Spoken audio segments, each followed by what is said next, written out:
Welcome back into the shop, you guys. I hope you are all doing well. It's actually raining here for the first time in quite a while, so I'm actually bundled up and ready for the cooler weather. I'm excited to actually get into the winter months here in California. Not that they are really bad compared to those, I guess, who are up north and in the snow and all that. Thankfully, we don't have any snow here. But anyway, so this video is going to be a little bit different in that I'm going to kind of be explaining the process of how I actually go about approaching projects that are difficult and are out of your comfort zone. And for me, being kind of a young kid in this arena of woodworking, there are several projects that I've done where I've been outside of my comfort zone, didn't really know exactly what I was doing, and there was kind of a process that I learned to actually become somewhat successful towards the end and actually end up with a finished result with a project that is actually pretty good. So I thought I'd kind of share my process, and especially with the project that I'm working on now, Wallzilla, I thought that this would be appropriate because being out of your comfort zone, this is definitely that. So that part of my brain, I guess, is just kind of on right now, and I thought that I would explain this to you a little bit, and hopefully this could give you some valuable information based off my experience, my mistakes, and basically what I've done. So with that said, let's jump in. So the first thing that is probably the most important, and this is something that I just kind of learned in school, is to define what we're actually going to be talking about. So there's basically two things. There's the complex project, and then there's the success with the complex project. So let's first define what a complex project is. Now, for me, initially starting out, a complex project was basically a dovetail box. I think there were actually a couple of videos I did maybe 4 or 5 years ago on a project I made that was a jewelry box and it had dovetails on it, and it was completely out of my comfort zone. I mean, beginning with starting the milling process to cutting 90-degree angles, all of these things that now are very basic to me back then were really difficult. So essentially, a difficult or complex project is something that is out of your comfort zone.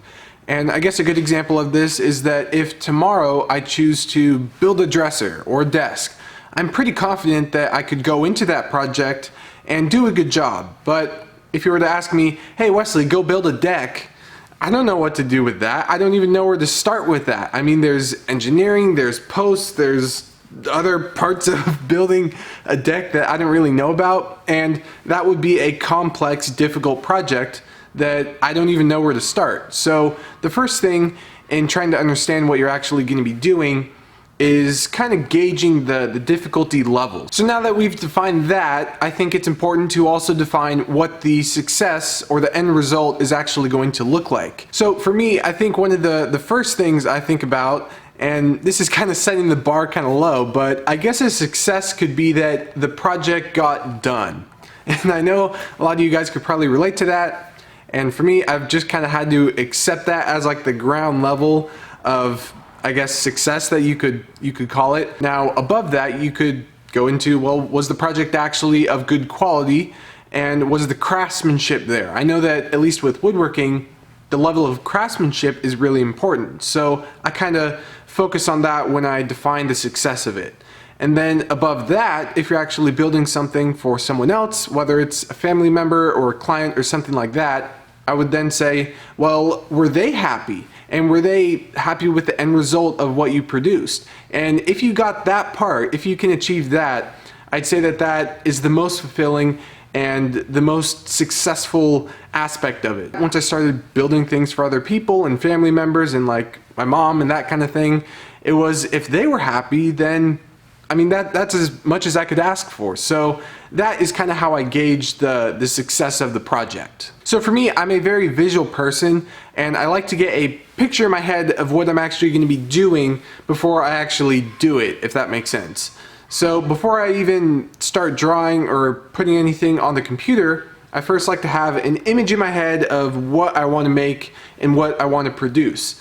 And with that, I kind of go a step further and try and add details and that kind of thing in my head of what it looks like before I actually do it. Now, I know many of us don't actually have that skill. I mean, there are many things I'm not very good at, but in terms of visualization and being able to see it, I like to start with that first. And once I have the vision in my head of what I want to make or what I'm going to be working on, I then take that onto the computer or a whiteboard or a piece of paper. In this case, currently I'm using SketchUp. And then once I have my final drawing or SketchUp file ready to go, it's a lot easier to then go out and price material and figure out the right hardware and that kind of thing. And then once I have all the material, it's a lot easier to take the SketchUp model and apply that to all the material that is purchased and label everything. So like with Wallzilla, there's about 40 pieces and everything is labeled well, like 1 to 40, and there's also A, B sides and that kind of thing. Even if it's just some blue tape and some Sharpie marks, it's better than nothing. Even though everything is labeled, it's also important to recognize that mistakes are going to happen.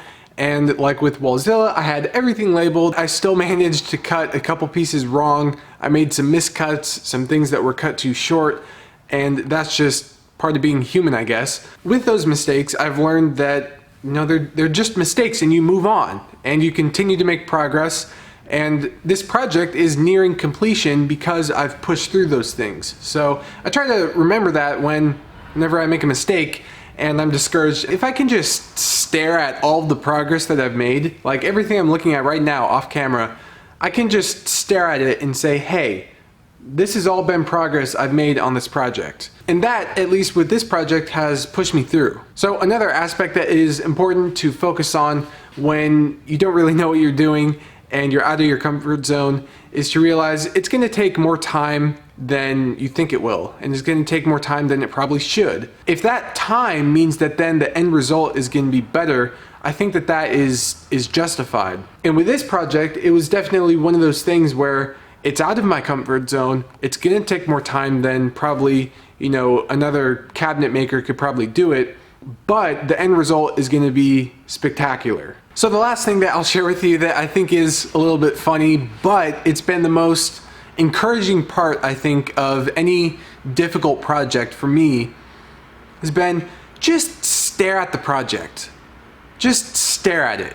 You'll figure out a lot of things by just staring at it. A lot of problems will get fixed, a lot of ideas and creative solutions will come if you just stare at it. I know it sounds kind of weird, but it's basic, it works, and it's something I'll probably stick by and continue to tell people. If you have it in the shop and it's just sitting there, if you stare at it, chances are, if you stare at it long enough, you're gonna get a better idea how to move forward and fix a problem or come up with a solution. And once your project is done, as difficult and as time-consuming and as complex, stressful as it was, it's important to then share it, whether that's with your wife, your husband, your family members, your loved ones, your friends, really anybody.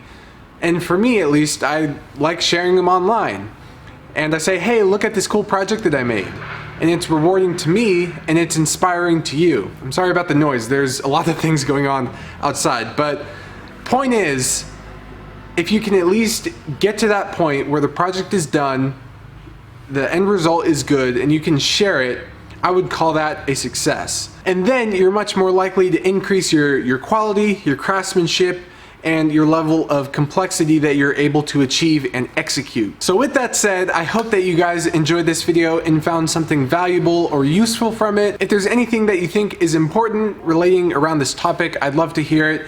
And you're more than welcome to share that down in the comments below. That's pretty much all I got for you for this one, and I will see you in the next video.